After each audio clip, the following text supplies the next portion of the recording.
throw myself up.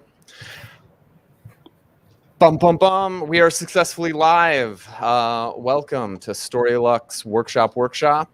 If you are getting here after the fact, one of the things that you can do is scrub forward a little bit and get straight to that first story, and know that these are always live. You can watch the replays anytime on our YouTube channel.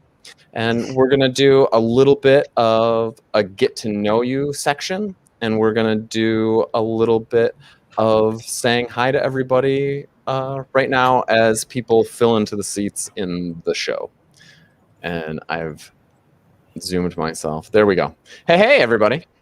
Hi. Hey. I will introduce right off the bat and say, welcome to the show, Mac. It's good to see you. Hey, yeah, it's good to be back. It's wonderful. The guy with the microphone, the real microphone, and the real headphones, that's Daniel and Andrew Boyd, and he's my co-host on the show. And Mac, who I'm going to highlight real fast, is a lover of stories and storytelling, and he is my co-host. Yes. So let's get right to it. This is the workshop show where you get to get an inside look on storytellers working on their stories. You can sort of see in a transparent way their creative process. And we have a whole crew here, a varied crew. That's our audience, but also will provide feedback to the storytellers. Because, of course, without an audience, storytelling is kind of lame, and audience feedback can really help storytellers.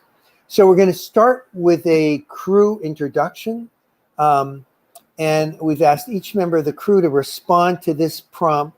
Share a time when you were shocked, or a time maybe you've never been shocked or don't want to share the time you really were shocked, something that would really shock you. Okay, and I'm just going to call on people, the crew members. You all can unmute your mics. You can comment on what other people are saying. So let's get started. Susan, let's start with you. Susan is our newbie. Hi. So the one I came up with was more surprised, I guess, than shocked, but it was my mom put together a surprise birthday party for me when I was 16.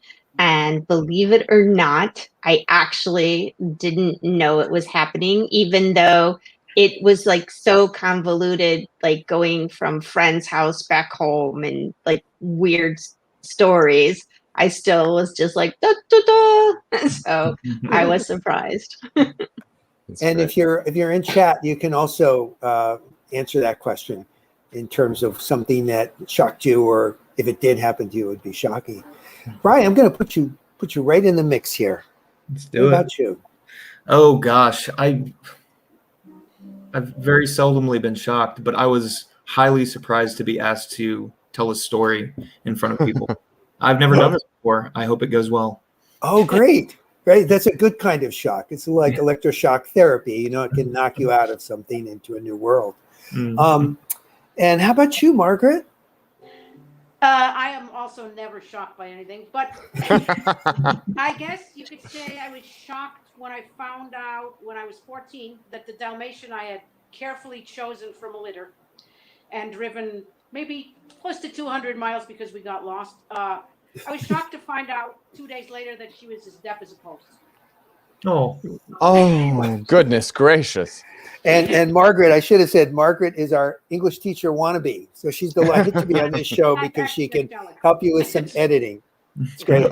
Hey, Noah, how about you?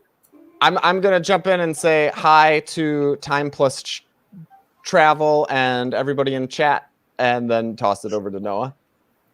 So Noah's our raconteur, and we always have high expectations. Noah, what shocked you? I thought I was the roustabout. You're the raconteur and the roustabout. I've got a promotion. You got a promotion. It's actually a lateral move. Oh, okay. So no raise is what I'm hearing. So everyone here seems pretty unflappable. I could not think of anything, and then I remembered when I was a little kid, I was at the zoo, and I was leaning over a fence to pet a camel or something, and it was an electric fence, and I was very shocked to be shocked. Oh, you've got me.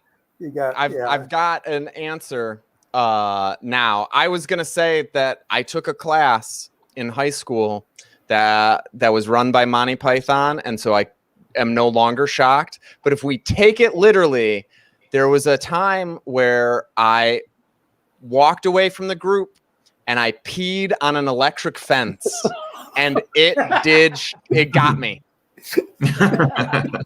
I've always heard that that's the way to test if a fence is electric or not.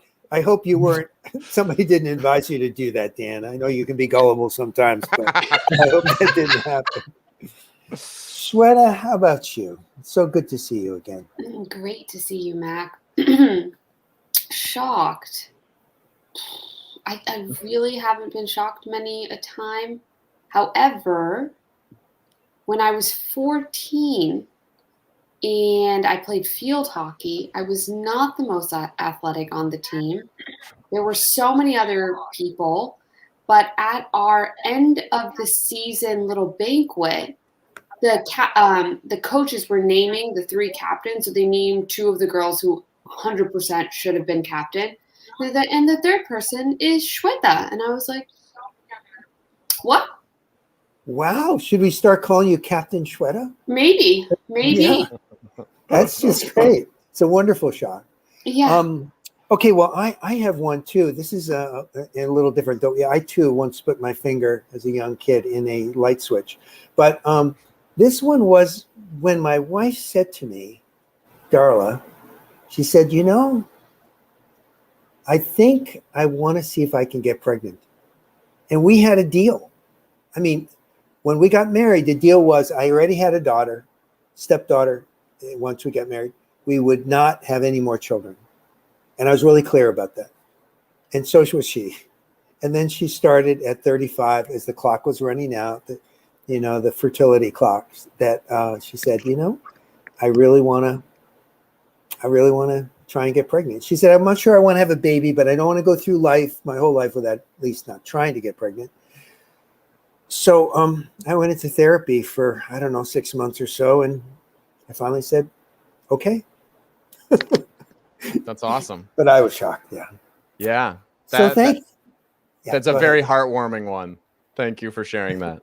Yeah. Best thing that ever happened to me, having a couple kids with her, but my boys, but didn't think of it at the time. So let's get started here. I want to just talk a little bit about the schedule for those of you who might be new to the show, especially. You're going to hear 2 stories tonight. And after each story, we're going to give an opportunity for the crew and for you, those of you in chat, to give the storyteller feedback. And we'll be talking more about that. But feedback, information. Speaking of storytellers in the chat, I'm just going to throw out a package that was sent almost a year ago. Presumed lost forever, just arrived.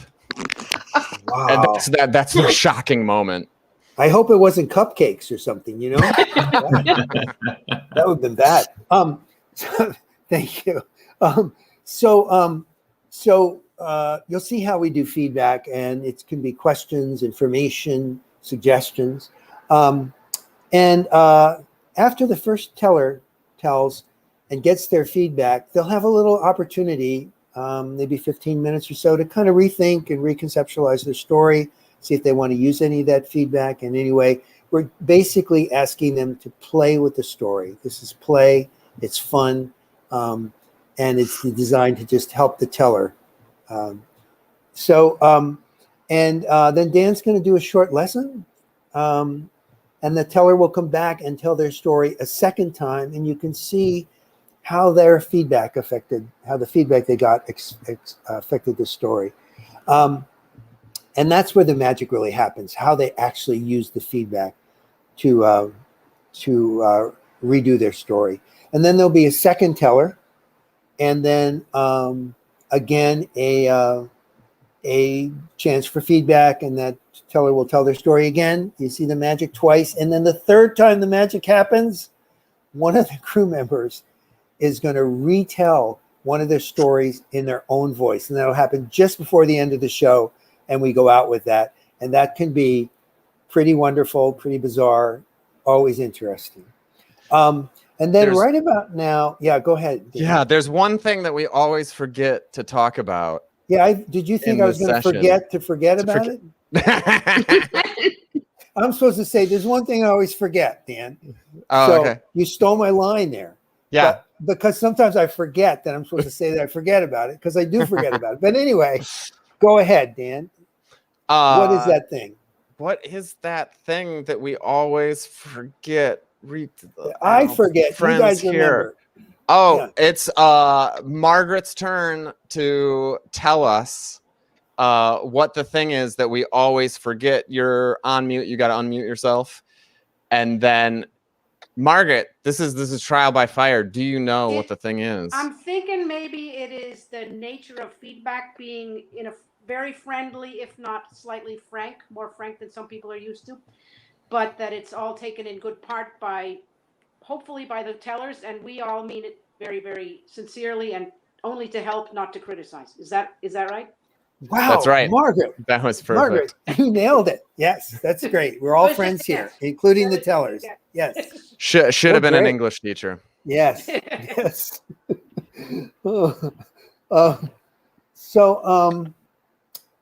Dan, I'm going to turn it back to you for our first that's teller. awesome. Pretty soon here, I am going to turn it over to Ryan, and he'll be able to start when he's ready. Just going to say a shout out to everybody in chat and everybody who's watching from wherever you're watching. Thank you so much for showing up, and we'll be hanging out in the Discord after if you want to talk with us there. Ryan, I'm going to highlight you, and when you unmute yourself, and then whenever you're ready, you can start your story.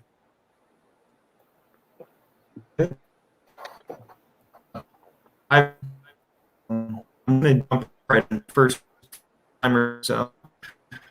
But here goes. So take a 10-second pause because you're a little behind. Is your internet plugged in right now? Like, are you plugged into the Ethernet? I'm on wire. Is that what's happening? That would be my guess, because you're just your video and your voice is just a little delayed. Okay. Is it like coming through clearly? No.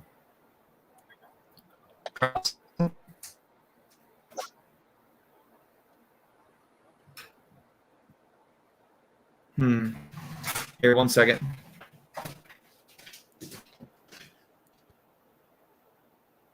All right. He's getting that sorted out. I'm going to throw him on mute for a second.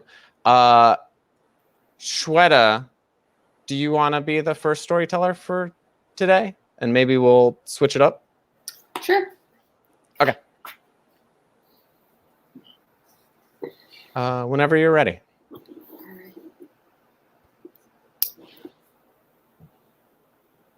I walk in to the Nelson Athletic Facility at Brown University. It's the club fair. And I have all my friends with me. We're going from table to table, and I'm starting to brainstorm and think about all the clubs that I want to join as a freshman. And I go, and I come from a very extracurricular heavy background. I was a field hockey player. I was a math league captain. I was in Science Olympiad and debate club and Model UN, and I was a dancer and a public speaker. I did everything. So it really just felt weird to be in a school and not be participating in things outside of just studying. And I go from table to table. I see the crew team, and I kind of wanted to row crew, but if you've ever seen me, I'm not one to row crew, which the crew team let me know very clearly and honestly. I joined all of the South Asian groups. I even signed up for tryouts for a couple dance teams. But there was something that was missing. See, in high school, I was a tutor. I was an English tutor, a math tutor, a speech tutor. I missed it. I missed having that. And I found this table that said adult tutoring. I mean, I didn't really read much into it. I just put my name on it. I went to our first meeting of this adult tutoring group.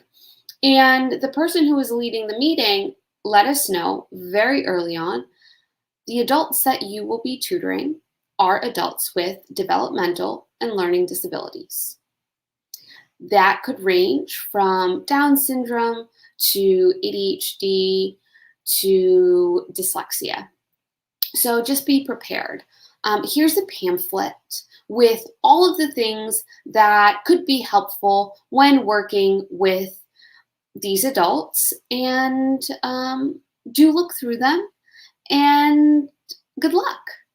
Well, me being the great student I am, I look through that book and I go through all of the structures. Okay, so you start with plain arithmetic, some adding and subtracting, no carryovers yet. And then you go to the carryovers, and then maybe some simple multiplication, and then go into division. And that's about as much as you're going to do. Probably won't reach division in the first semester, but this is how you do it. And me being the good student that I am, I go and I Google, how do I teach an adult with learning and developmental disabilities? And well, there is a quarry of knowledge on Google through which I start to come up with a lesson plan, a syllabus. I have not met my adult yet.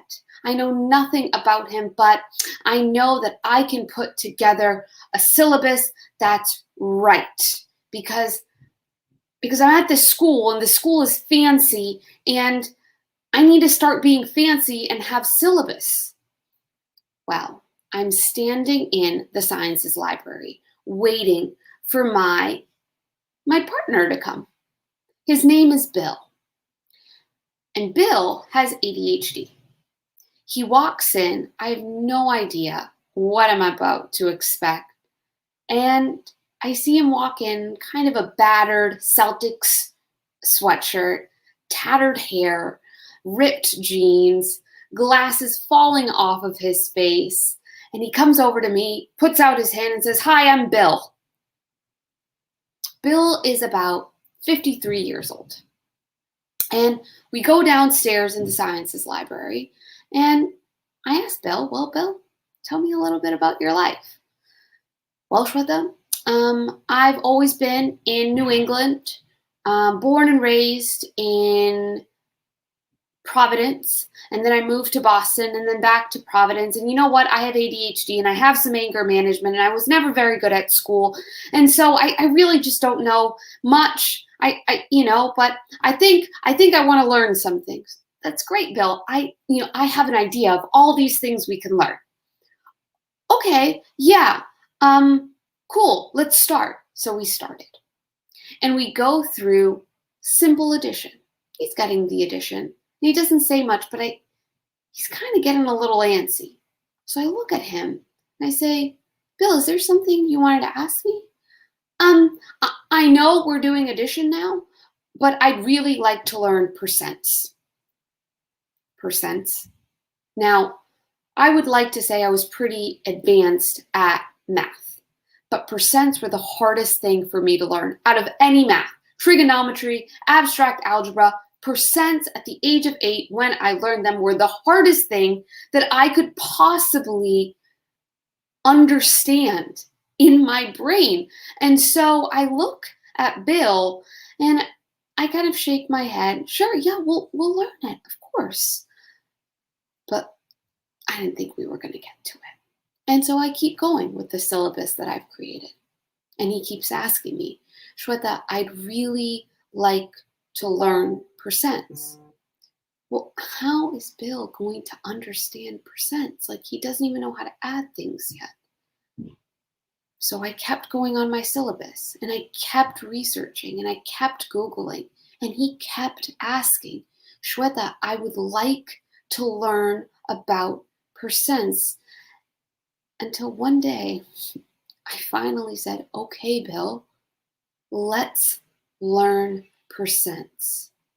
And he looked at me and goes, I would specifically like to learn 15%. 15%? Yes, I would like to learn 15%, please. Bill, why 15%? Maybe let's start with 10. 10's, no, I want to learn 15. Why do you want to learn 15? I really didn't get it. Well, Shweta, I have a girlfriend, and I take her on dates, and we go to restaurants. And at these restaurants, they usually ask for a tip. Now, I asked some of my friends, how much do you tip at a restaurant? And they told me 15%. Now, I'm the kind of guy who takes my girlfriend to restaurants, and I want to be the kind of guy that tips 15% at restaurants. Do you understand what I'm trying to ask you? He wants to learn 15% so that he can take his girlfriend on a date. Yeah, I'd done all the research. I'd read the pamphlet. I'd dog-eared book pages. But I didn't ask Bill what he wanted to learn. He learned 15% and he took his girlfriend on dates. And then I asked him again, Bill, what would you like to learn? And he said, you know, I've always been a bagger at Whole Foods. I'd really, really like to learn how to be a cashier too. Thank you. Oh, thank you so much. That's great.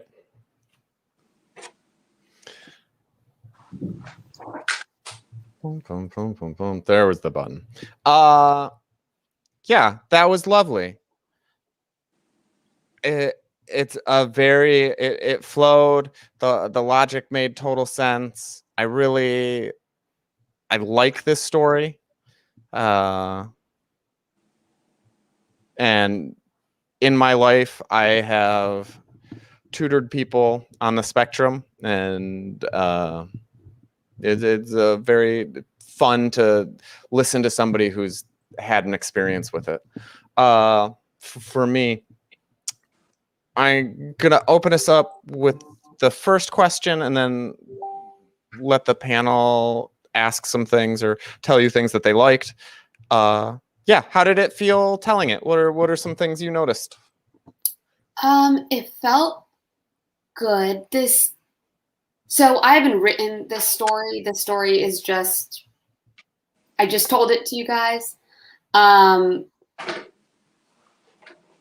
It definitely brings me back, and it also really has, it has colored how I've done pretty much all my work with people since then. So it's really like this little transition point in my life. So it's always fun to kind of see where that crux builds from. Yeah. And it feels good to share a story that, you know, feels good. Yeah. Opening it up to everybody else to just jump in and say stuff they liked. I'm gonna start with Susan. So, Shweta, I actually have tears in my eyes. Both my boys are on the autism spectrum and have ADHD or ADD. That's all three of us.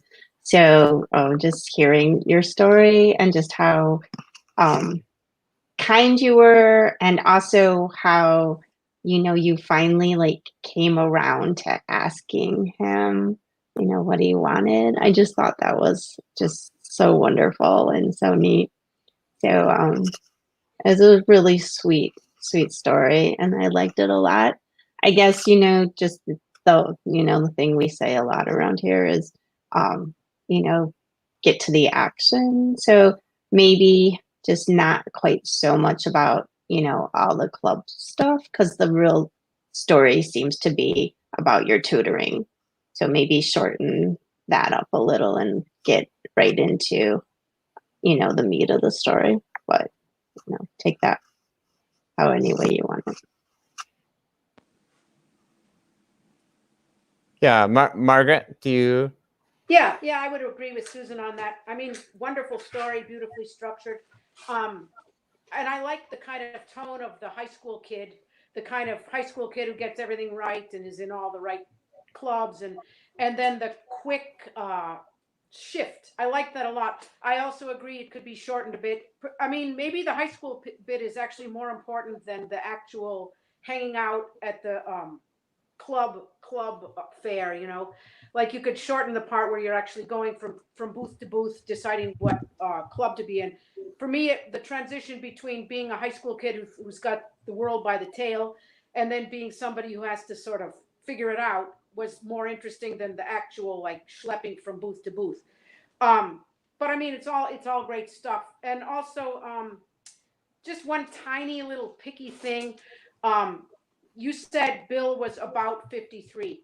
If I were you, I would leave about away because 53 is such a specific number that I would just say he was in his early 50s or he was 53. That's just a nitpicky little thing, but that's one thing I noticed. Yeah, I mean the story's great. It's really resoundingly positive, really great. Just those tiny little details. Yeah, just shorten up the front. I don't know what the timing on that one was. I don't know. Maybe Dan was keeping the time. Yeah, the story was about 10 minutes long. Yeah, so if you're going for a 7-minute, I don't know if that's important or not, but that's where I would snip it if I were you. But and the detail on what Bill looked like was really great. Just any more of that kind of stuff is where we really fall into the story fully. Really beautiful. I'll go to Mac and then Noah. Mac, you're on mute.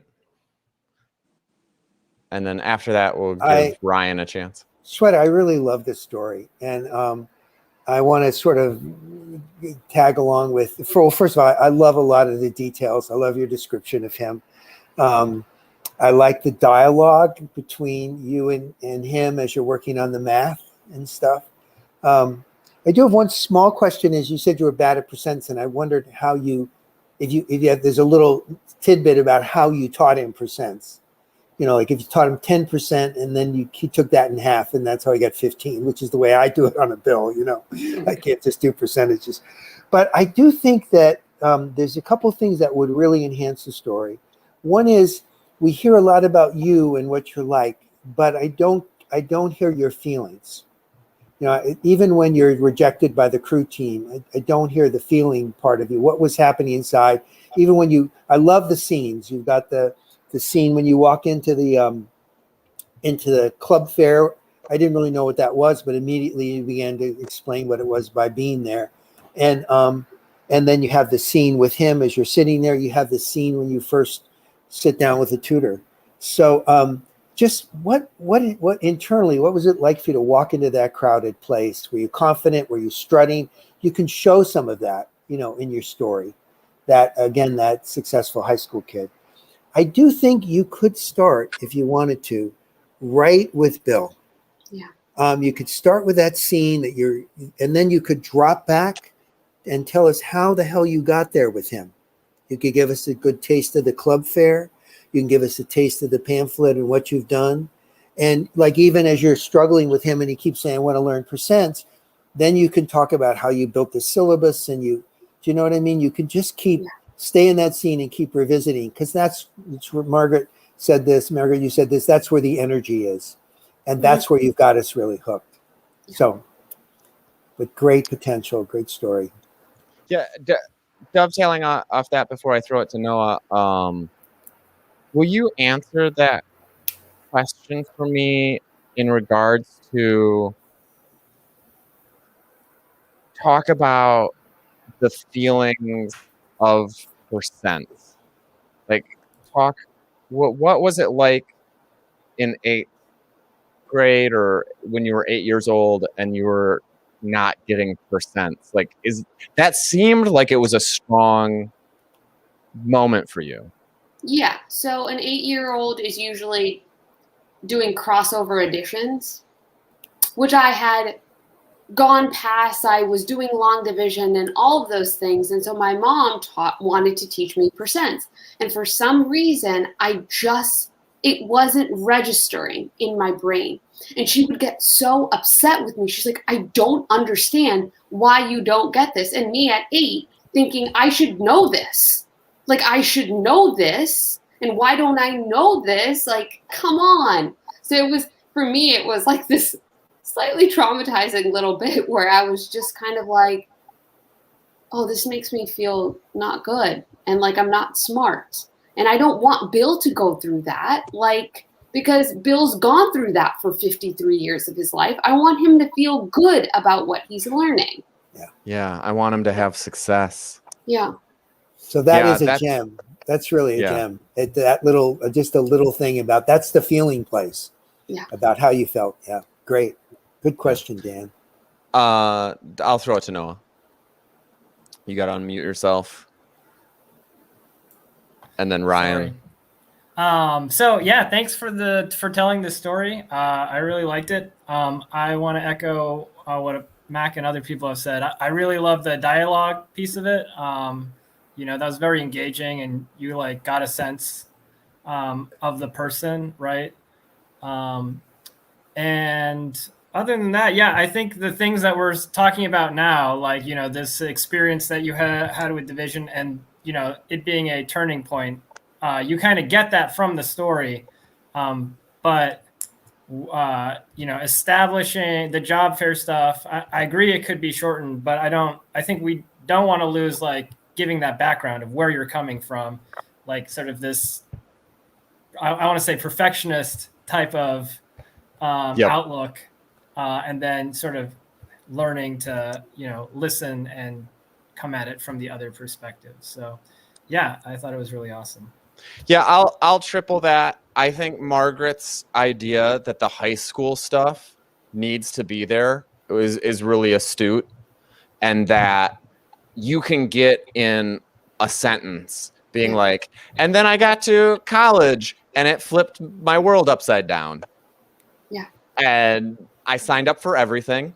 I was completely bonkers. And one of the things that I signed up for was helping Ed or Bob or, Bill. And then you're right there Bill. with him.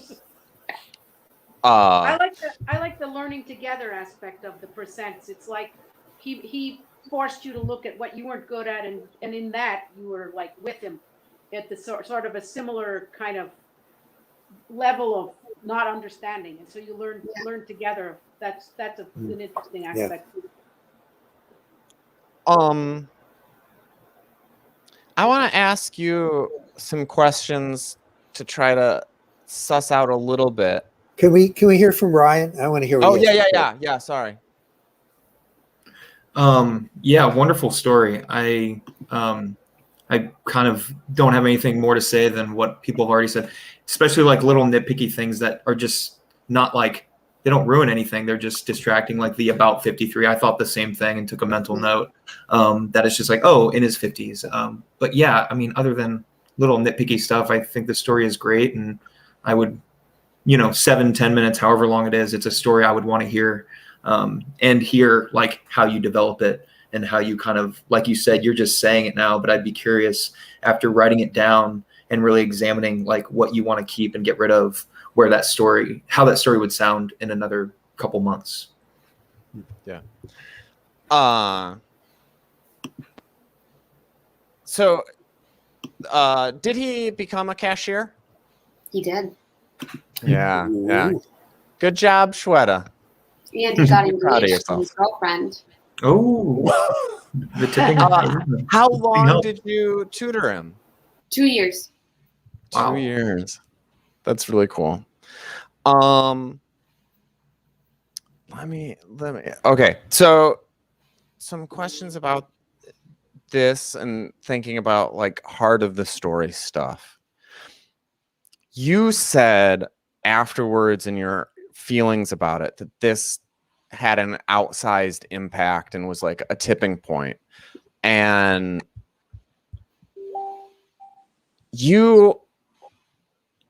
there was some small like nitpicky things for me was that there's a what versus why question, right? What do you want to learn? And what seemed to be the struggle was you weren't asking the why do you want to learn it? And once you heard the story of the why, then you were more interested in teaching it to him. Does that resonate or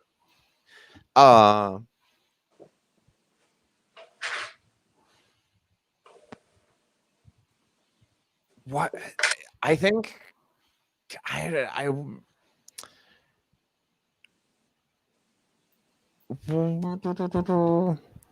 yeah, can you give us some thoughts on things that you're thinking with about it and thinking about for your possible second telling? Do you feel like you see a through line?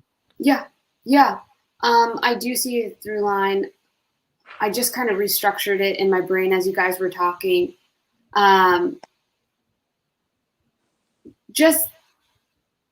It's very much that. It's like I'm going to the school, having had all these things on my resume, wanting to stay up to that stature of some sort. But knowing I'm going to kind of fall off that pedestal pretty soon because I'm never going to be the like top student with all the top stuff anymore. And really realizing kind of as I'm learning my own journey going through all of that, that it just like opens myself up more and more to take in and meet Bill where he needs to be met versus me trying to prescribe him something that I think is right. Because my whole life I was prescribed something that I should do and I did it all. And so that's all I knew how to do. And then Bill really taught me that like, Shweta, there are things that you want to do, that you want to learn, that you want to be. How much attention are you giving to those things? And how much attention are you giving to sticking to this syllabus of linearity that everybody else is trying to, teach you through? Yeah, I think that feels like it. That's the heart is this idea of, it's sort of a classic, I think I'm the teacher, but I've got stuff to learn. And the way the way it's, yeah, I think you've got it. Do you feel comfortable with where you're at? Yeah. What I'm thinking about, because we've switched this up, is just to switch the order, and I'm going to have Ryan do his story now, and then we'll do the lesson, Ryan's second story, and then come back to you. Sounds great. Okay, cool.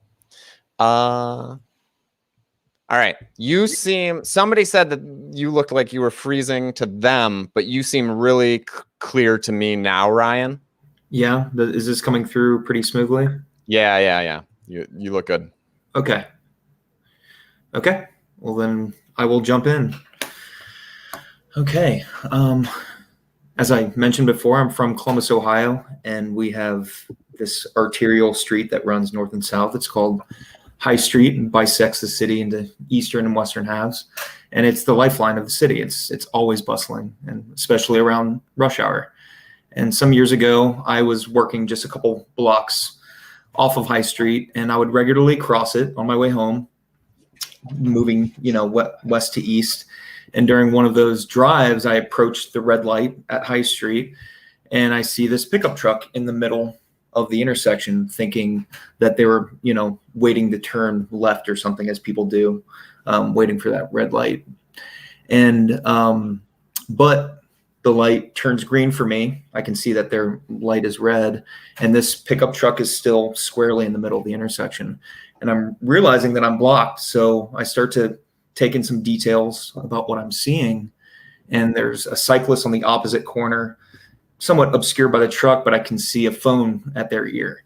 And I'm making this slow left turn, kind of, trying to get around this pickup truck. And I peer into the cab to see what seems to be a passed out woman, her head completely rolled back.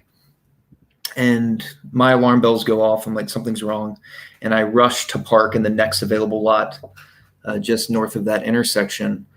And I run the half block back to the intersection, and nothing's changed. This truck is still in the middle of the intersection. Rush hour traffic is flowing around it.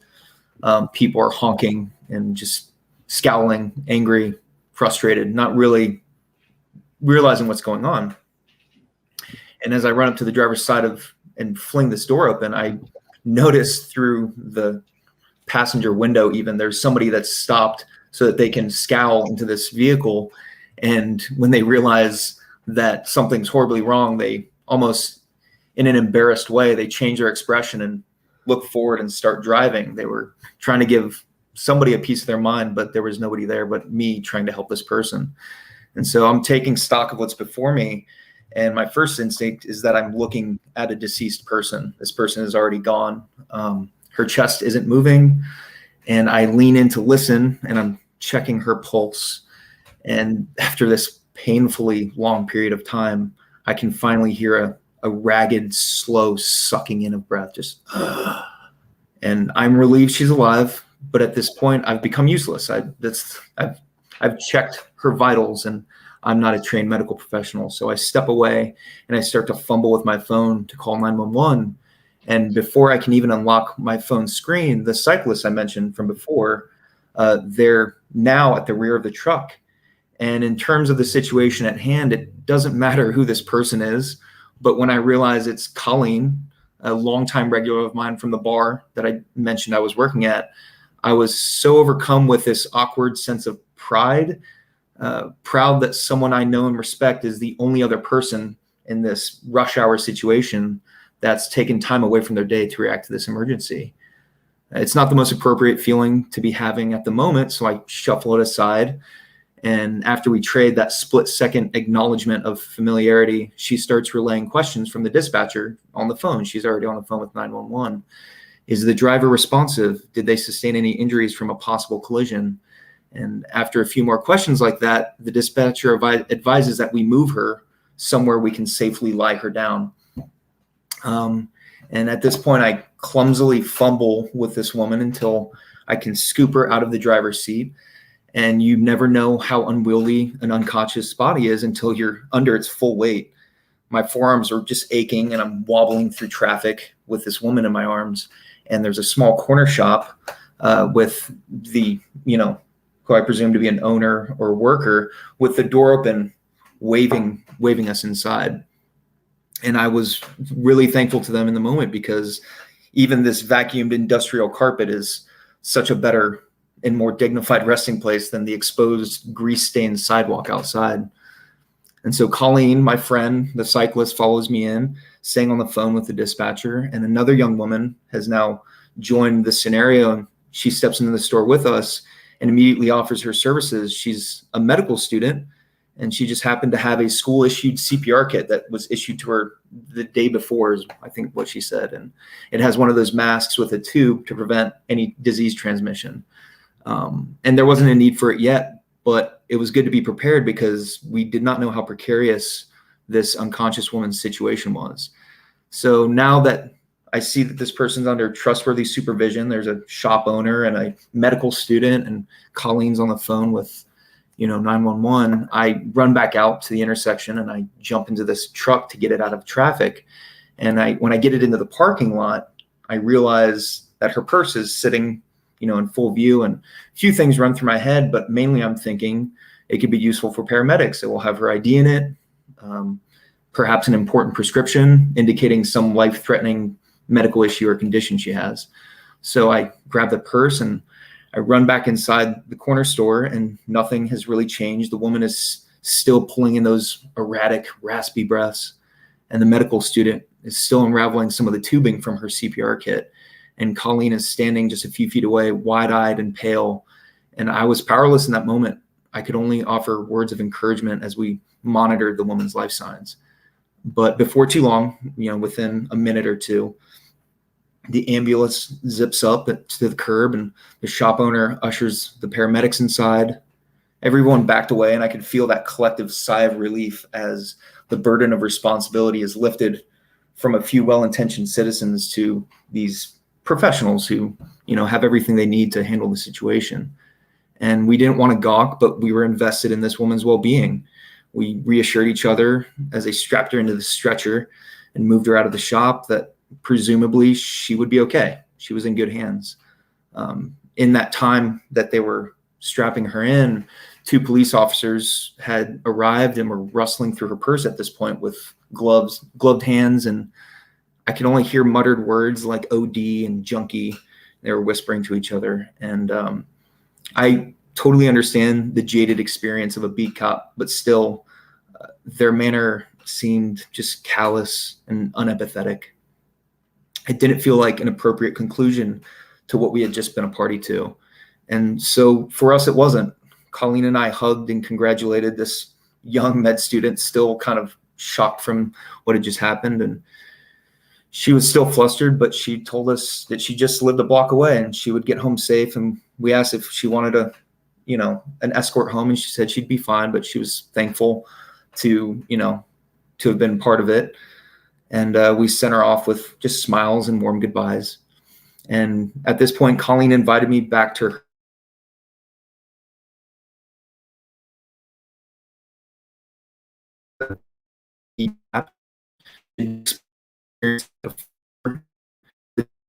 Her feelings, and I know how. Hold up just a second. You're tagging out on us.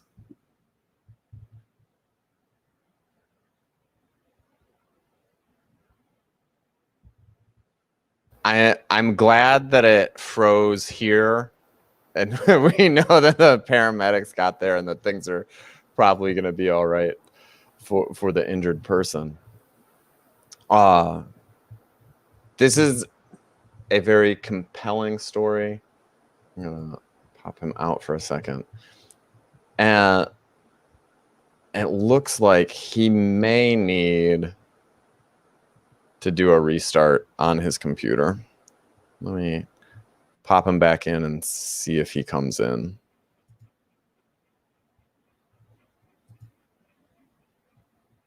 Yeah, Ryan, I think that from the looks of it, you're going to have to log out and log back in, and you might want to just restart your computer to see what's going on.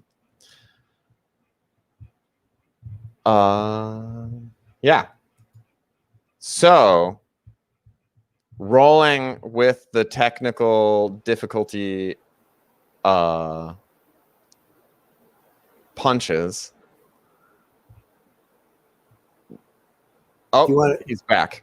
Okay. Let me see. I think this is a success. Okay, so let's give you a second. It seemed like you were wrapping the story up. It's last paragraph. Yeah, it was Yeah, there. Interesting Okay, timing. so it conked out. Basically, you were saying friendly goodbyes.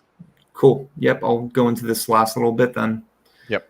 So Colleen, my cyclist friend, she invites me back to her house. She's a block in the other direction, and she had never experienced anything like that before and wanted to talk through some of her feelings. I happily obliged, and we sat there in her brightly lit kitchen, just a stark contrast to what had just happened. And we're sharing our thoughts and letting that stress-induced biochemical cocktail drain from our systems. And she seemed to be stuck to these moments during this whole, this event when she felt powerless and couldn't do anything to help the woman. But I reminded her that by simply being the one person among many, along this crowded sidewalk, to get involved meant that she had already done more than enough. And I, to this day, hope that she heard what I was trying to tell her. And during that conversation, that aforementioned sense of pride that was awkward and seemed out of place and felt intrusive earlier was not so intrusive. And I was just impressed and appreciative of the type of person that my friend was. And while simply knowing someone is in no way an accomplishment, I was proud to know her. So yeah, story. That's lovely. Thank you so much for sharing that with us. Thanks for letting me share. I'm gonna spotlight you, and I'm gonna start off. This is our customary question, and it is: how did you feel about it telling it? What sort of things did you notice? Did it feel like a good telling? I think I'm just kind of that performance blackout you get when you're doing something you've never done before. I think it went well. It felt good. There were even because I have this written down, I wrote this down today to make sure I had a guide, and it felt nice to be able to kind of skip over a whole not skip, but run through a whole paragraph without really having to read it because it was fresh in my mind. So it felt good and it felt somewhat natural. That's great. Yeah, it came across as very natural to me. I, for the most part, did not realize that you were reading it. So that was good. It seemed very smooth to me. I think that is, that's perceptive, and that's good. It's a great story. Just in the plot of it, what do you do in those situations? You see a stranger get hurt and things like that. I love the little details that came about where there's these moments of camaraderie. You're doing something, you become a team. Right? You're a number of people, and there's even little things where you're kind of irksome at the cop. Doesn't he know he's a part of a team now? And there's lots of interesting sort of existential thought processes that you give us tastes of that I think we can go further with that in our own minds about what would we do in this situation and stuff like that. I'm going to throw it to Mac, and then people can jump in. I'll go to Margaret first. She's got her mic off, and then I'll go to you, Mac. Okay. Are you sure my mic's off? Is it on? No, it's that's what I meant. I meant Okay, you're cool. good. I mean, it's obviously a great story. I want to be in that. I want to have a little more what does the woman look like? I want to see you in that cab, and I want to see that moment of opening the door, and I want to see I want to hear what you felt, and I know it's you don't really feel because it's an emergency and you don't have time to, but in telling the story, I'd like to I want something visceral. I want to know what she looked like, what her age was approximately, whether she was beaten up, whether there were visible signs of injury on her. You know what I mean? I just want to be there in that moment when you see her close up and you realize that all your perceptions and your instincts were correct in thinking there's something wrong. I mean, Yeah, I think make it really like more like a a really good cinematic moment. Yeah, I think that's going to be a major thing to work on in revisions and stuff like that, is that there's a lot of logistics that are going on. Yeah. And how are we going to smooth those out and just make it be scenes? Visual. Yeah. Mac. Yeah. You've got what feels like the outline of a wonderful story. What I ask, the questions I have, and you tell it in this way that you're like the coolest cucumber on the block. You're Right. just so cool about all this. And use words like aforementioned, and I thought two things, like, who is this guy? Who is this guy, Ryan? Is that the way you actually are? Are you? Because then I think we'd like to know about that. It is. Because otherwise it sounds, and then the second, what do you mean vital signs? I mean, I thought you were maybe a medical person or something, the way you talked about that. Where does that come from? Are you somebody who's got sort of a background in this? And the fact that you parked your truck and you're running back and you make it so matter of fact, you're sprinting to see what's going on. So is that did you live in bear country for a while? I mean, like, who are you? And you talk about this feeling of pride, but then you sort of put it on Colleen. And yeah. Do you feel pride? You're being a hero, you're doing something that other people aren't. So I'm giving you just a flood of this stuff. And the other thing I just want to say, the more dialogue you can have in this, the better. And I love that. I think, Margaret, I'm with you about the descriptions. I think description is really good. But what I lost was that feeling of urgency. Like, holy crap, this is happening. Whoa, Right. But maybe you're not like that, Rye. Do you know what I mean? Maybe you're just somebody. I have a friend from Columbus, Ohio, is just as cool as a cucumber. And he goes through all kinds of situations, and he tells about them. It's like he's got it covered, So anyway, but great story. Great outline for you to engage us in really what happened. Thank you. Can I add Yeah. one quick thing to that? Yeah, you go first, Margaret. Just briefly. First of all, a real quick technical question. Did this occur during COVID? It was about 2 years ago. So Okay, maybe it might be worth noting that, because you said something about a mask and then everybody's alarm bells go off. You know what I mean? Particularly when it was the kind of mask you mentioned. So that might be worth. And for me, as Mac was saying,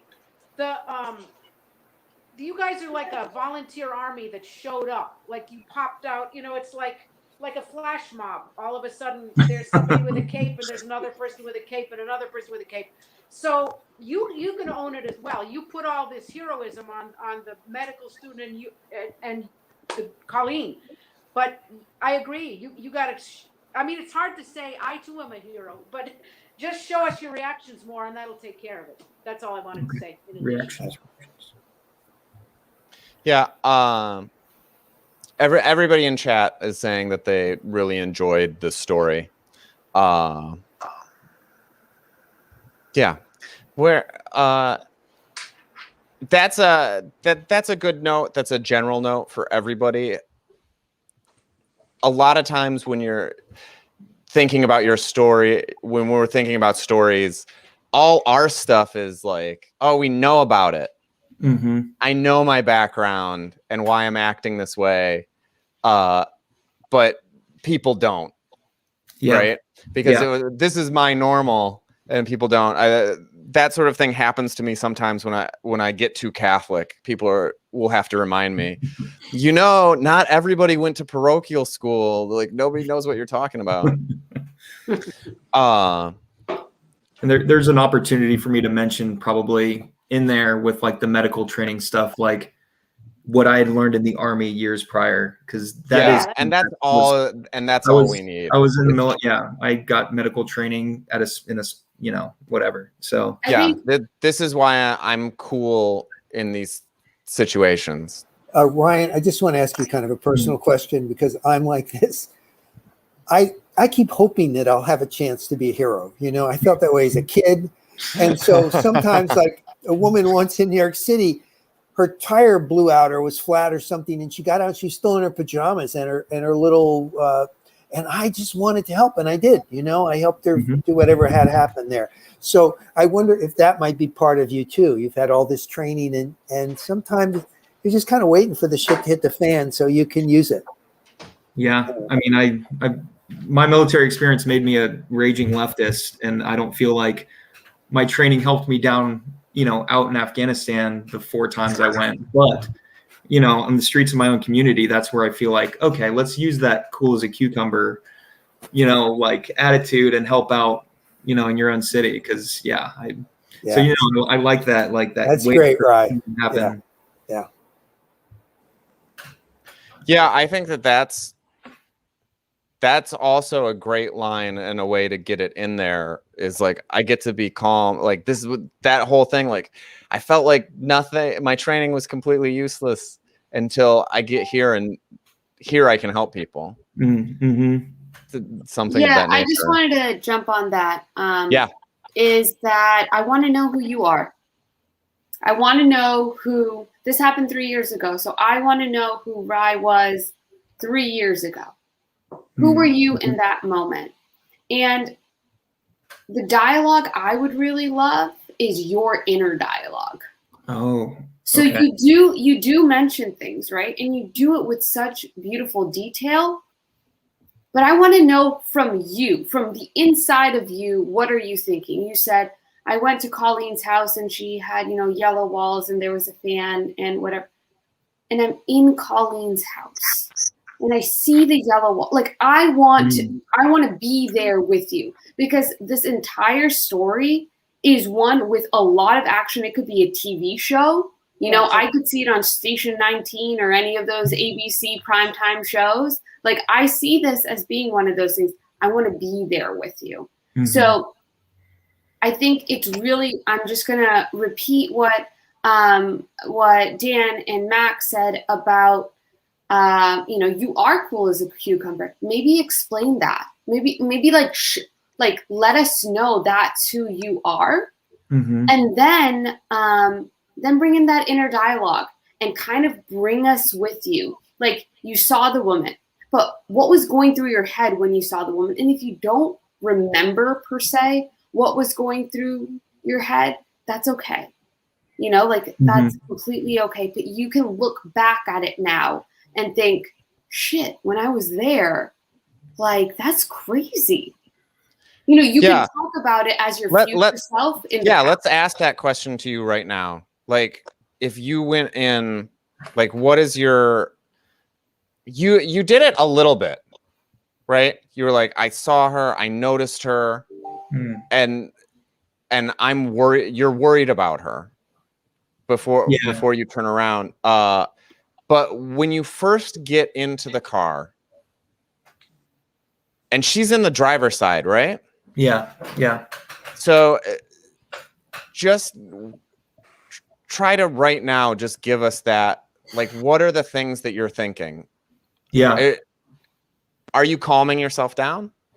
Yeah. I mean, I think that's why so many random details pop out in my head when I think about opening that door, because I know that overwhelmingly I thought I was dealing with, like I said in the story, I thought I was dealing with a dead person at that point. And I was very scared because I didn't know where this scenario was going. I'm like, am I just now basically going to be the custodian of this deceased person until the authorities arrive? Or am I called to action here? And it was that waiting. I'm like kind of scared to hear her breathe.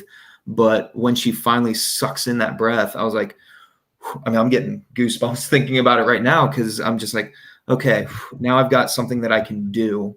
Because standing here next to somebody who was, it was outside of my control to help or save them, then at that point, I don't know what to do with myself. But when she sucks in that breath, I'm like, okay, I've got something to work with here. And then, so And yeah.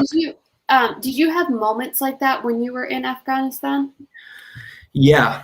We lost friends and, to IEDs and had to react to medical situations. And so it's happened before, and it's felt a little bit like that, but with resources. You feel like, you're in this sea of people with, my friend is on the phone, and I just felt like I had support in ways that you don't have when you're in quote unquote enemy territory. Yeah. One of your vehicles is turned over from an explosive, and somebody else's body is 100 yards away. You lose all power pretty quickly. And so in this situation, I felt like, okay, I got this. I just need to go step through. I think that's really important.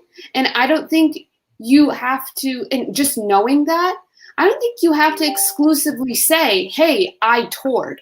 I think you can bring that in as a parallel, as a flashback almost to a memory you might have had on your tour, and give us that little surprise. Oh, this is why. Before we go down this road, I just want to ask directly if that's something that you're interested in exploring with this, because I mean, on some level, Ryan, you made a very clear choice to not talk about your military experience during this. Fair. Right? Fair. And so is that because you don't want to talk about it? Definitely. That sort of is that comes off as more harsh than I mean it, but No, it's interesting because now I'm realizing, I mean, this is what workshopping is, and doing something like this that I've wanted to do for a long time. It's making me realize that all of my stories have always been told to close friends and family members, and their context is so deep and wide. And I speak freely about military experiences because of my values and how I want people to think about, foreign conflicts in general. I want them to have, the knowledge. And so I'm now realizing nobody in this panel except for, Dan and Noah know my past. And I'm now I'm writing furious notes, realizing I have to contextualize things. I'm not contextualizing anything about this story except for immediate details. And so this is great feedback, because I can add a blurb in there, I think, that is at least contextualizing. It doesn't need to, digress too far, but I think it's really, really useful feedback for me. Yeah. So what I think is a tough question here is because your question of, am I going to have to sit with a dead body is pretty strong. Is that an experience that you've had where you had to spend a significant period of time next to someone who had passed away? In practice, yeah. I mean, it's when you're with a group of people, it's a bit different because you're distracting yourself. You're having a discussion and you're processing the trauma that you're currently experiencing. You're processing together and just kind of talking about more logistics and talking about details and, hey, is that medevac coming in? How long do we have? You're just distracting yourself because that you don't want to completely, be present at the loss of a good friend. And so, sitting there alone and not having a team to coach you through those feelings, or at least to distract you, that's that felt really heavy in the moment. Yeah. Isn't that the way military training is? It's all process, and you lean on that process, and it gets you through all the horrors of it. Mm-hmm. So it's definitely it's definitely a super interesting perspective to throw a little bit of that in. Okay. No, Noah hasn't had a chance to jump in, and Susan, if you can go in after that? Yeah, thank you for telling the story. You know, I think I heard the story when it happened, but you know, this is a much different thing. I thought you did a great job. And especially I liked all those details. I definitely like noticed myself stopping and be like, wow, that's, you know, that's really great. The way he, you know, described the place. I think a lot of times people who are, you know, that's probably our number one, you know, piece of advice is more details, put us in the, you know, in the moment. So I think you did a good job with that. The one thing I wanted to ask you is,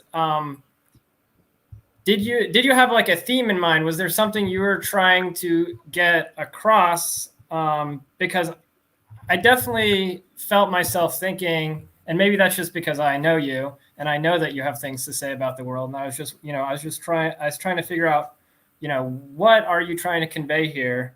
Was there something? Because I have some ideas, some things that I heard, but you know, I'd like to hear what you have to say. I struggled with that a lot actually, and wanted this to be such a rough draft that I started writing another story last week that ended up being its own piece of like semi-fiction, and this was just a true telling of something that happened to me. And I started putting it down on paper this morning to have a guide, and I was like, oh, like the more I even think about this story, the more I want to say with it, because like, you know, watching a person who has never been through an emergency situation, watching Colleen process things, but still being called to action, like that was really felt like an important thing to convey. But yeah, I don't think that is one thing that I thought when I had written everything out was like, I don't think I have like one single thing, and that might be a problem in the story where it's like it's not saying one single thing, it's just very action oriented. And yeah, I don't know, because there's a little bit, I know that in the moment I was already having my own ideas about, you know, community, like community assistance and police, and then to see police being kind of like the least helpful people in the scenario, that always rubbed me the wrong way. But this isn't about police, you know, that's not what this story is about. So I just have that blurb in there where like they weren't that helpful, and that's, you know, maybe I just felt like I had to get in that dig.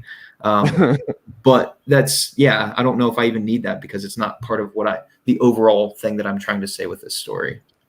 Yeah. I 100% saw that. Themes that popped out for me was the idea of community, the idea of coming together as a team, being near strangers and working together to solve something, and how doing things together creates a kind of something there. I mean, you said something about like there was this chemical reaction in us where it was a bonding thing, and you're sort of like, let me take you home. I don't want to be, you know, this can't be the end of us. We do this amazing thing, then we never see each other again. That's fucked. Grasping, but that's life. That seems like it might end up being your somewhere along there might be your true north for this story. But we do need to start thinking about what the second telling is, and I think we've taken you in a little bit of a different direction, and we'll see.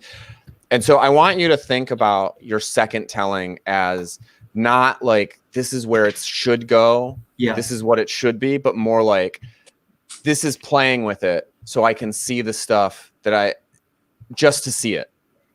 Right? Yep. And Susan, I'm going to throw you up for a second before we push, and then Shweta, wave at me if you have stuff you want to say before I start. Hi. So I love the story. It was a great, heartwarming story. The only actual detail that kept popping around in my head that I wasn't sure about was the truck. For some reason, I was like, is she in a semi-truck? No, it doesn't seem like it. She's in a pickup truck. Like, for some reason, I don't know why, but that was the one detail that my head kept wrapping around, like, what does this truck look like? So maybe just a little bit about, the truck. But otherwise, like the story, like totally, I could follow it. I was, totally into what's going to happen to her. I was like, and I just really, really am very impressed with you for doing all of that. I was in a similar situation where they basically had to tell me to get over there and lift the body. And I was just like, oh, he was still alive. He just jumped out of an ambulance. But yeah, so I'm very impressed with you, because probably if they wouldn't have told me to get my butt over there, I would have been like, yeah, you guys go. So good job. Thank you. Yeah, but to his theme, Susan, that's still a hero move to be able to take direction in a tough situation. Yeah, Shweta. Yeah. So, quick thing that I wanted to say before that I didn't say is there are a lot of things happening in this story. You're going through a lot of things. I want to know what your non-negotiables are. Like what you have to say in this story. Because it quite literally happened that there were parts of the story we couldn't hear, right? Because the audio was getting weird. Mm-hmm. If that were the case, what do you want to make sure that the audience or the listener hears when you tell the story? Yeah. Okay. Yeah. And I think, this discussion that we're having is like trying to figure out what that is. And that's not something that I think you start with. You start with plot. Of course. Over time, you suss out the parts that are those things. Well, and I'm saying that as the fact that you have written this all out and you have this gorgeous guideline that you're going through, that as you're even going through that, I'm not saying you have to do it today. I'm saying maybe when you're coming back to this story, you're going to start going through it and be like, maybe I don't need this. Maybe I want to build on this because this is more important. Yeah. Just a cool way to look at it once you really build, because this is like Max said, this is a gorgeous outline. Yeah. Did you ever so find out what happened to her? Okay, we gotta give him some things to work on while we move the show through. But yeah, do you want to answer that real fast? I don't know. I don't know. I never checked her ID, so I didn't know her name and never knew what hospital she went to. So as she was pushed onto that stretcher, that was the last time we ever saw her. Totally crazy. Yeah. Okay, so this is what I would like to see, and see if you're into it, is sort of no notes, just talking to us through the camera like you're talking it. I want to keep it all in that one scene, and I want to take Shweta's idea and do a bit of a flashback. And what I'd like to see is Susan's right, like the logistics is part of the problem. Like, what does that truck look like? So we're gonna do it. Just keep us in the moment before people show up. And this is what we're playing with, even though we know this other stuff is important that we talked about. Sure. But it's to get to those feelings. So you said something like, it's shocking, which was our opening thing, to be like, if she's a corpse, I don't know what to do next. Mm-hmm. And it's scarier not to know what to do next. If she's at least breathing, then I'll come up with a plan. That's heavy. Yeah. Right. And that's what hopefully that is an accurate reflection. That's what I heard you saying. Yeah.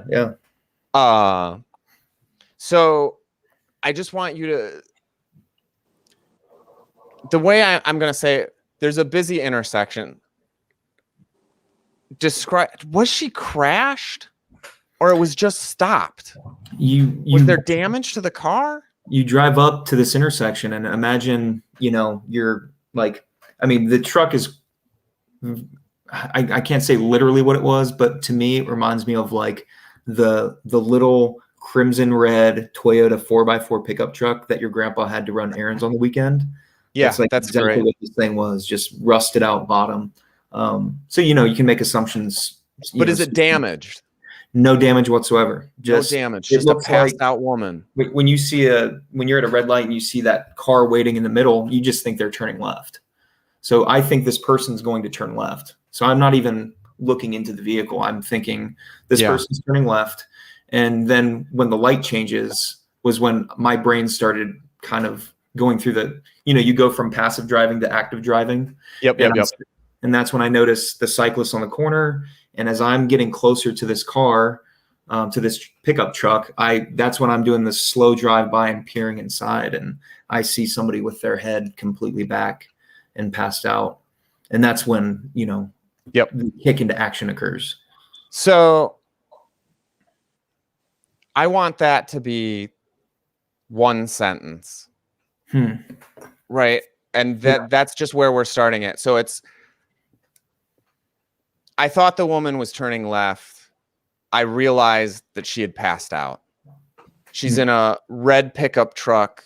The way you said it was perfect.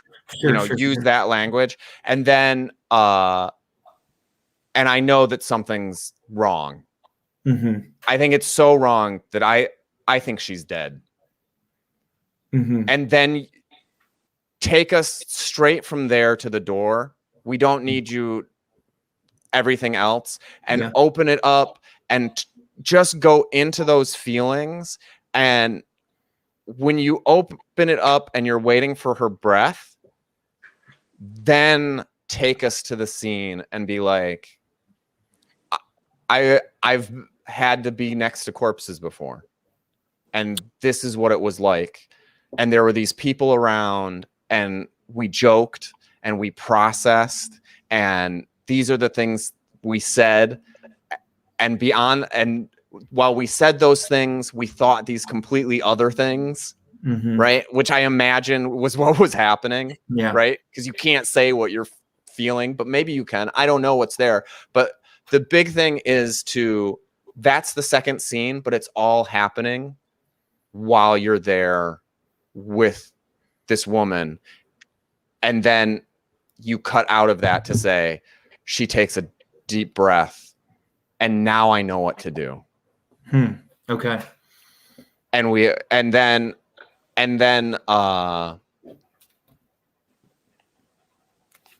just summarize it, because I think we're trying to get to just a 5-minute scene, and you can just say, people come to her aid. I'm not the only one. And by the end of the night, she gets to a hospital. Yeah. And that's, again, this is not to be like, this is the great version. This is to be like, this is a thing we can do to play with this and see what the scene looks like. No, this is great. I'm kind of loving this, like, refocus and zooming in, because when you're trying to think of top to bottom, as the storyteller, there's so much that you unintentionally glaze over. So this is really, it's making me think that there are versions of this where the second half is a paragraph and that first half is the story. And that's fascinating to me. This is really cool. Okay. So you can take a break. I'm going to do a short lesson. And then we'll come back and do the second half of your story, and then we'll give some time for Shweta's second story. And then we'll do the last story, and that'll be the end. Bum, bum, bum. Okay. So I'm going to tell 3 ridiculous, completely apocryphal, you'll never believe me, stories about the power of listening. And I'm gonna flub them. I was working on them and I couldn't ever get them right. But workshop. We're gonna workshop this lesson with you guys right now, and maybe you'll give me feedback about it. So this is a little bit the dark side of listening. And I think that the knowledge of this will be helpful to you and make you think about things. And so I've been going through some courses about communication specifically, and negotiations and conflict management and stuff like that. And I was trying to get the veracity of some of these, and it seemed a little questionable. So I'm just going to tell them as sort of parables of the power of listening. And I'm going to start darkest and go lightest. So the first one is, there are a bunch of torture techniques that people have used. Good cop, bad cop, waterboarding, putting people in Iron Maidens, all sorts of things. But the thing that the people have found being the most effective is listening, is building rapport and just spending time and being someone's friend. Some of this research came out of World War II, and there was a guy who would take prisoners of war and he'd befriend them, and he would do things like say, you know what? You have to miss flying planes like no other. If you promise me you won't escape, I pronounced that wrong. If you promise me you won't escape, give me your word as my friend. I'll let you go fly one of our fighter jets. And he would take this guy out and he'd fly around, and he was good to his word. He came back and didn't try to escape. And through this listening process,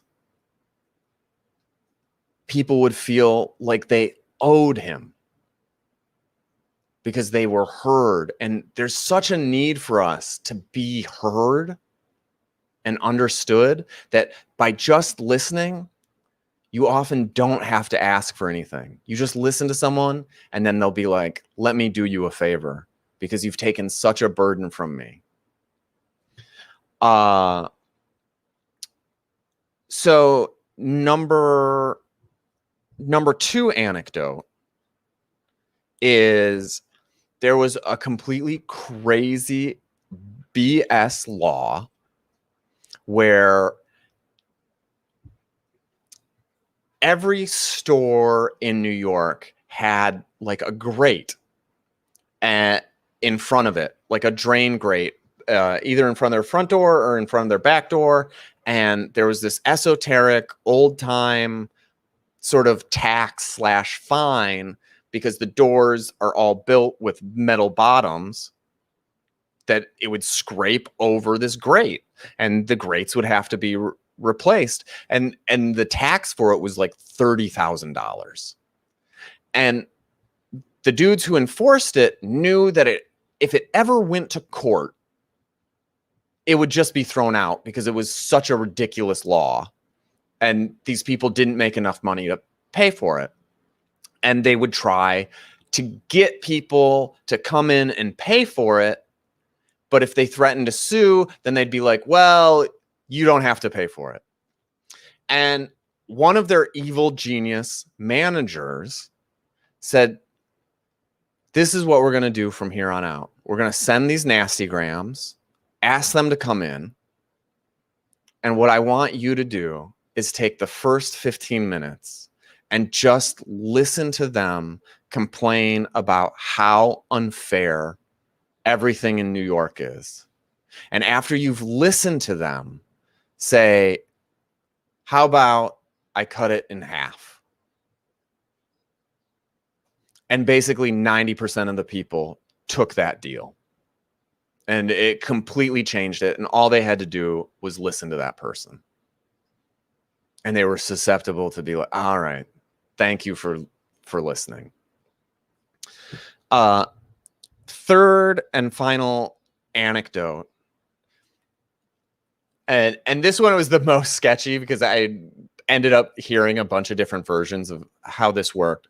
But there was a rare plant in South America, and it only grew on a certain parcel of land. And you could use it to create basically 2 different antibiotics that helped very specific infectious diseases. 2 medical teams were trying to buy this land, and both of them have people who are suffering, and they're just in this huge fight over this land, and there's this little bidding war going on and on and on, and they're like, we're going to go broke bidding on this land to get this fruit. And both of them are like, we need the fruit. We need it more than you. We need it more than you. We're trying to save lives. We're trying to save lives. And they're trying to tell their story, but they're not listening to each other. And finally, a mediator comes in.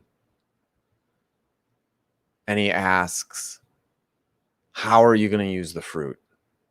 And it turns out that the one antibiotic gets used from the skin of the fruit, and the other one from the meat that's inside of it. And so the 6 months they spent battling, they didn't need to do, because they only needed, the one team didn't care about the skin, and the other team didn't care at all about the meat that was inside of it. And part of listening is asking those questions, and it came up in the Shweta thing. It's not just the what, but it's asking about the whys and the hows people are going to do things. And that's my short lesson for today, that really intently active listening opens up doors that you don't expect, and people will want to do you favors if you just take the time to really listen. Thank you very much.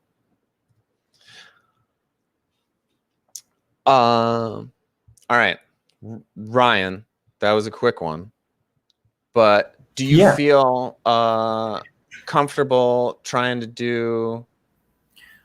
I'm going to do kind of your guided version, where perfect. It's really focusing on that scene and kind of letting the rest kind of crunching the second half. Yeah. The second half, just say she, Yep. Yeah, exactly. Just like a line or two, so we know. Yeah, she's okay. Perfect. Is it okay if I still kind of refer to notes here? Is that all right? Yeah. Okay. Okay. So a few years ago, I'm working at a bar here in my hometown of Columbus, Ohio, and I'm just a few blocks away from High Street. It's the main artery cutting north to south through Columbus, and I would regularly cross it on my way home. And during one of those drives, I approached the red light at High Street, rush hour traffic, so it's pretty busy. And there's this pickup truck in the middle of the road, a small red Toyota pickup truck, and it's facing north, and it's doing that thing that you see cars do when they're waiting for the yellow light during busy traffic so they can turn left. And I soon realize, as their light turns red and this truck is still in front of me, my light turns green, and it hasn't moved. So I'm blocked to a certain degree, and I start to absorb some of the details. And I notice a couple people, on the corner, but really what I'm noticing as I creep around this vehicle, trying to safely skirt around them, is that in the cab of this little pickup truck, there is a woman passed out, or what I assume to be is passed out. Her head is rolled back, against the back of the seat. And I quickly park and, feel like I should do something in the moment. So I park and I run back to this truck, and I fling the driver's side door open, and I do that split second taking stock of what's before me.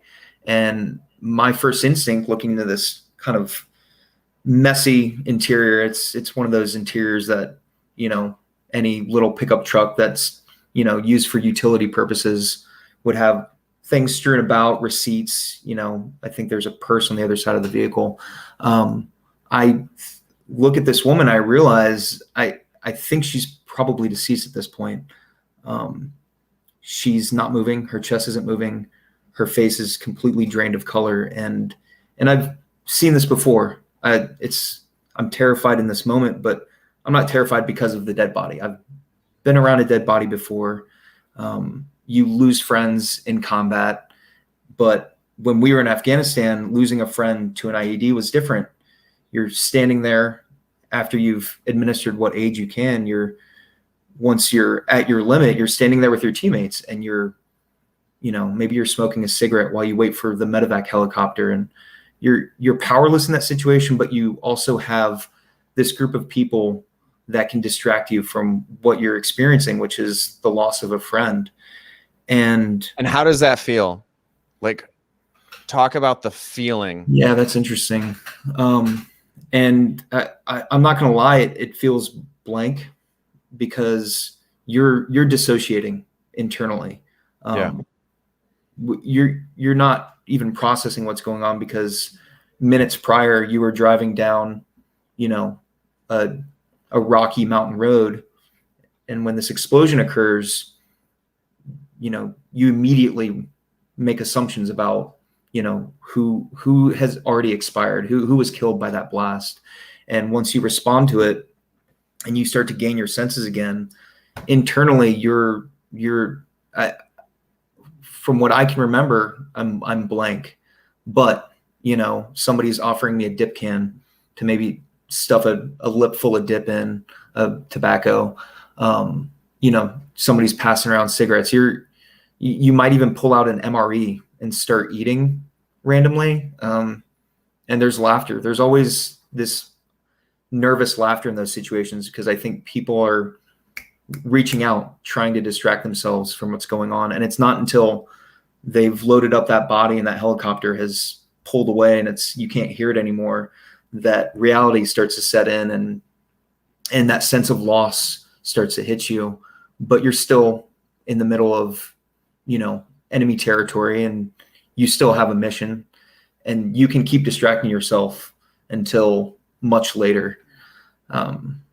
But it's not the dead body in this pickup truck that I'm terrified of. What I'm terrified of is that if she has passed away, I don't have any distractions. It's just me and this woman in this truck, and I can't do anything at that point. So I do the one thing I know I can do, and I've got very little. I wasn't a medic in the military, but I did have some medical training, and I can at least check a vital sign. So I lean in and I go to check her pulse, and just after the longest time, I don't even know how she is breathing after not breathing for so long. I just hear this ragged sucking in of breath, just and it's like it was involuntary. She doesn't even move. You just see her chest rise. Nothing in her face. It's still lax and pallid, but she's at least sucking in breath. And that's when things speed back up to normal motion. And there's somebody on the phone. It happens to be a friend of mine, of all people. And she's on the phone with 911.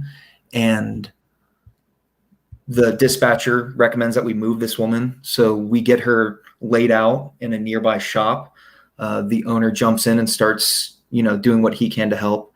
A medical student runs up, and she's part of this now as well. And, what seemed like 30 seconds might've been 10 minutes. The paramedics show up, and this woman is taken to the hospital, and we, assume after all of that she's okay. And yeah, that's the Perfect. story of the woman in the truck. Thank you so much. Yeah, that was great. Thank you for the feedback and being able to kind of suss out some details. That's really, really helpful. I can't thank you all enough for it. Yeah, it was very brave to tell that story. It felt vulnerable and raw, and thank you so much. Thank you. That was right at 6 minutes, which is, I think this is a great if you want to do something, that's a great risk podcast story. If you want to keep working on it. Shweta, are you ready for round 2 of your story? Yeah, let's do it. Cool. I'm standing in the sciences library at Brown University, and I'm waiting. I'm about to meet Bill. He's the person I'm going to be tutoring. And I'm sitting there, and I'm holding on to this syllabus that I've created. I have all these ideas of what I'm going to say to him and how I'm going to work with him. But I'm sitting there and I'm waiting. I have a naked juice with me. And I see him walk in. And he's wearing this tattered Celtics sweatshirt, some ripped jeans. He has red hair that's curly and kind of disheveled, freckles, glasses that are just balancing on the bridge of his nose. He comes over to me, puts out his hand, and says, "Hi, I'm Bill. I'm 53 years old, and I have ADHD." See, I had signed up to be a tutor for adults with developmental and learning disabilities. I was at Brown University. I was no longer the best in my class. I was no longer the captain of the field hockey team. I didn't really know what I had to offer, but I did know that I could tutor. I'd done it so many times before, so I signed up because I thought this was going to be like all the other times, where you make a syllabus, you teach the things that need to be taught, and you move on. Syllabus. I was really good at syllabus because the entirety of my life, I had done everything by the book. I'd done well in school, and then I had gotten into a good college. I'd made everyone proud. I was good at the syllabus. So when I was in that first meeting for this tutoring gig, and they handed me a pamphlet of all the things I should know, I immediately went on Google. I immediately bought the books, dog-eared the pages, made what I thought would be the best syllabus to teach Bill. Well, Bill and I go downstairs into the library and we start working. Now, I very clearly wanted to start with simple addition because simple addition meant, we could just start out.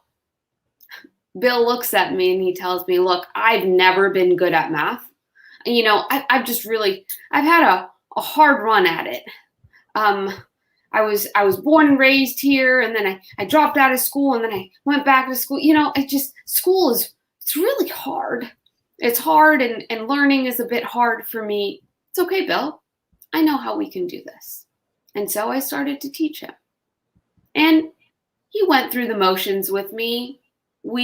I even brought those blocks to see if we could show, all right, if you add this many blocks to this many blocks, now count all the blocks that have come, and he'd do it. But I could see he was getting a little antsy, so I asked him, "Bill, is there something you want to say?" "I'd really like to learn percents." "That's great, Bill. See, percents was not even on my syllabus.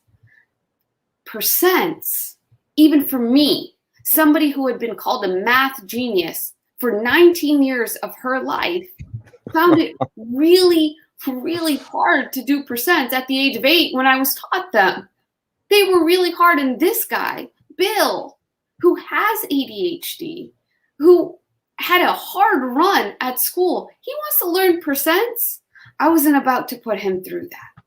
So I kept going with my syllabus, and we kept going through the addition. And he kept asking, "I'd really like to learn percents." And I kept saying, "We will," knowing I didn't want to, because I knew how percents made me feel. And I didn't want him to feel that way. And then finally, I asked him, "Bill, why do you want to learn percents?" He goes, "Well, I want to learn 15%. Well, why do you want to learn 15%? That's an arbitrary number.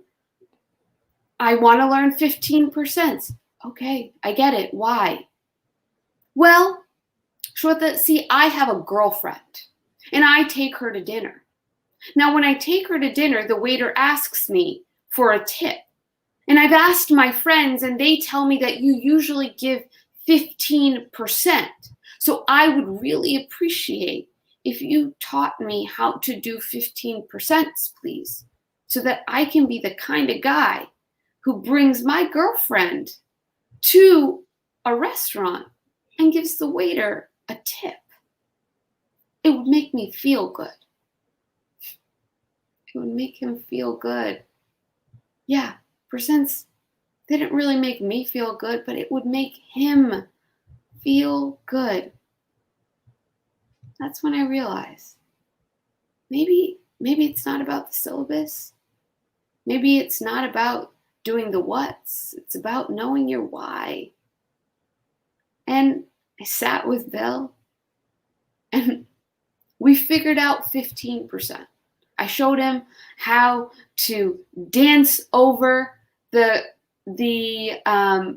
decimal point and then take half away and then add half back on. He figured it out. And then one day he got a smartphone, so it was much easier for him to do. But after that, I asked Bill what he wanted to do.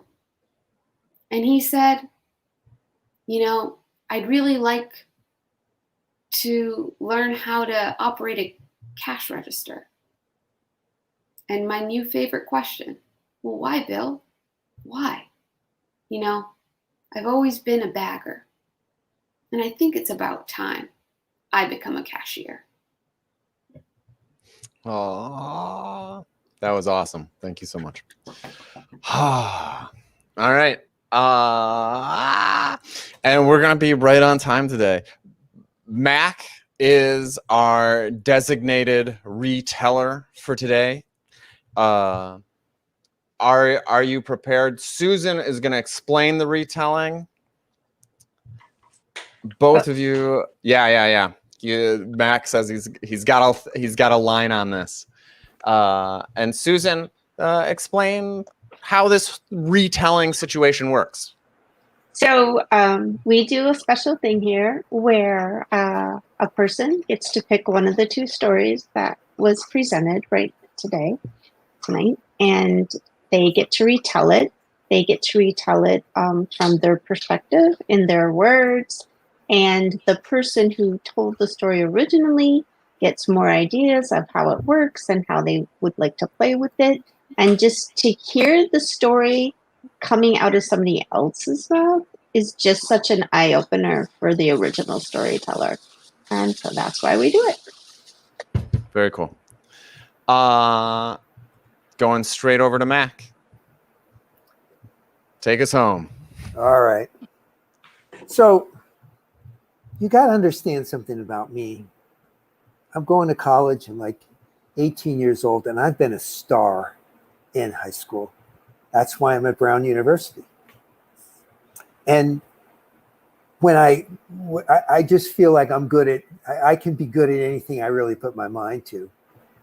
And I find myself in the library, and this guy walks in who I'm supposed to meet, and I've decided I'm going to tutor him because I tutored lots of kids in high school because I really knew just about everything. And I was really ahead. So I figured this is going to be a slam dunk. I signed up for adult tutoring.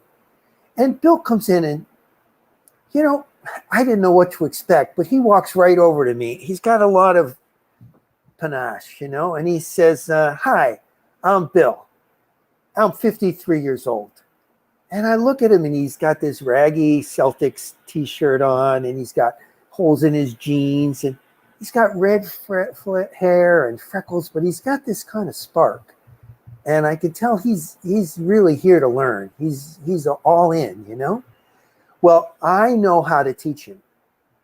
Now, the reason I know is I've done tutoring in high school, and the students I'm working with in high school, they always have the syllabus themselves. They know, like, what they're supposed to learn, and they're having a hard time doing it.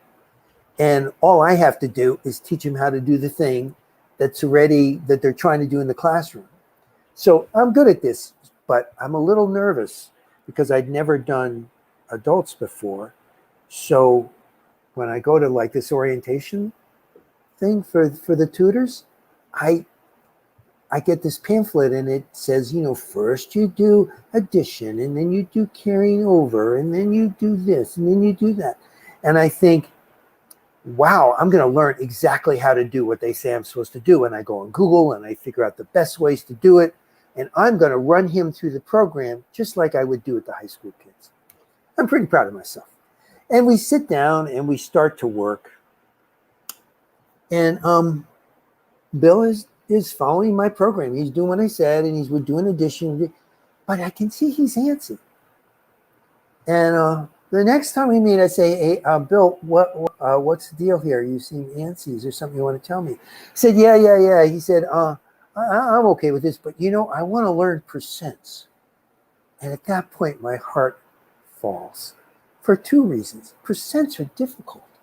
And the other reason is that my mom, when I was 8 years old and I was good at math, tried teaching me percents, and I could not get it. And it was awful, an awful feeling. My mom kept saying, "What's the matter with you?" I'm 8 years old, but I want to be like the star, and she's grooming me to be a star. But I had a lot of trouble with percents. So I put him off because I thought if I don't want him to experience failure, and he's going to experience failure. But every damn session we have, this goes on for like 4 sessions, he's like, "I want to learn about percents." And finally I say, "Bill, percents, they're hard. Why do you want to learn about percents?" He says, "Well, I want to learn about 15%. I think, wow.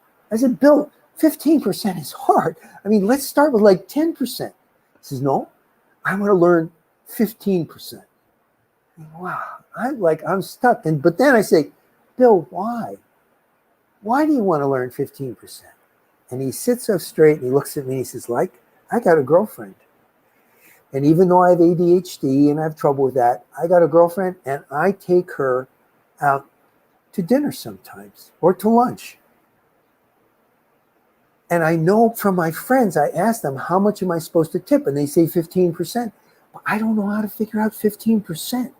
And I want to be the kind of guy that can go in that restaurant and sit down, take my girl out to dinner and do the right, give the waiter the right tip. I want to do 15%. And when he says that, a light bulb goes off for me. I mean, I've been blinded by the fact that I always knew what to do in school. I was always good. I never asked, why are we studying this? Is it going to be important to me later on? I just did what I was told, and I was just like a star. But thank God I asked him why, and I got it. And I taught him how to do 15%.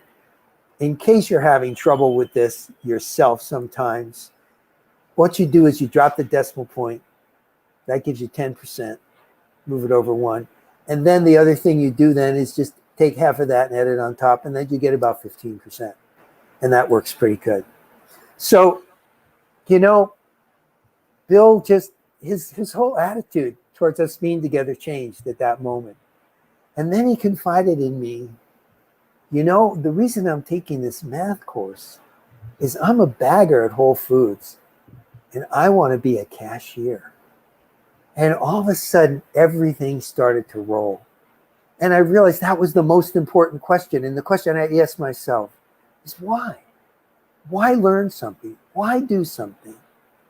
And I pretty much have it on good authority that in Whole Foods, Bill is now a cashier. Thank you.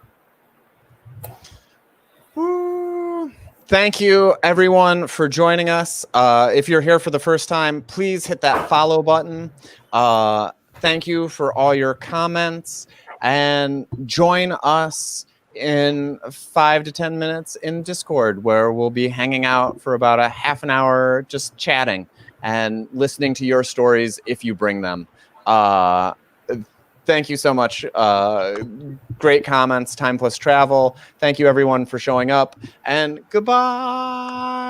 Bye.